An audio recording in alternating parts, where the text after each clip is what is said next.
The Nigerian economy is in dire straits, and the federal government attributes it largely to crude oil theft in the Niger Delta, with an estimated loss of $1 billion in revenue in the first quarter of 2022.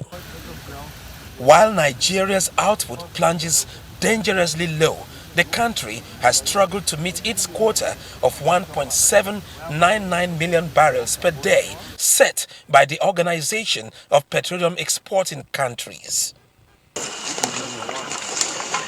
The Minister of State Petroleum Resources, Timipres Selva, is leading a federal government delegation to oil-producing states to halt the erosion of the nation's wealth. From Delta, the team moves to Bayelsa and meets with Governor Doye Diri with the issue on the front burner. We are losing close to $2 billion every month as a result of the actions of these vandals and these criminals. Not necessarily stolen, but because we cannot continue to operate, we have shut down our facilities. Investment can no longer come. Nobody will come and put his money into our country as we go forward. It is important we collaborate, and we are counting on your support and every other state governors across the oil-producing states to bring this to an end.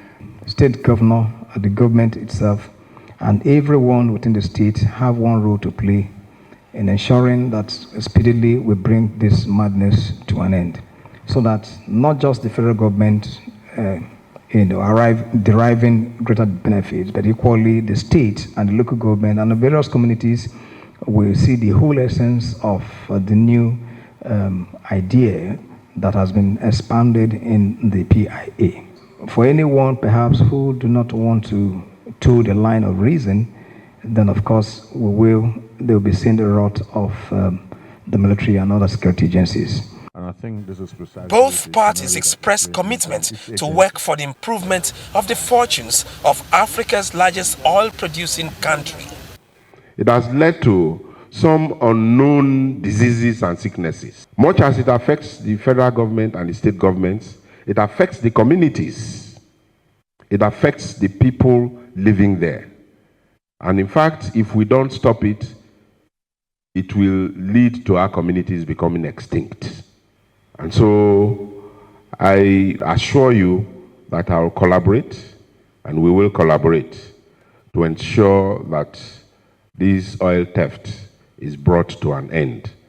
But more of reasoning with those who are involved. It is to ensure that the state governments and the federal government collaborate to fight this issue of oil theft.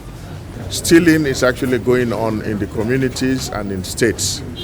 So we felt that we must bring everybody on board so that we are able to effectively fight this menace. At this moment, our production has been very badly compromised. We cannot even talk about attracting investors in a scenario where oil that is being produced by investors is being stolen by others. So we have to ensure that we tackle this issue, and that's why we've come. And of course, the governor has been very gracious. All the governors we have visited have been gracious, and they have committed to working together with the federal government to ensure that this problem is tackled expeditiously. Nigeria is expected to meet its target of 1.826 million barrels per day as OPEC quota for August and 1.830 million barrels per day for September. Ovietime George, Arise News.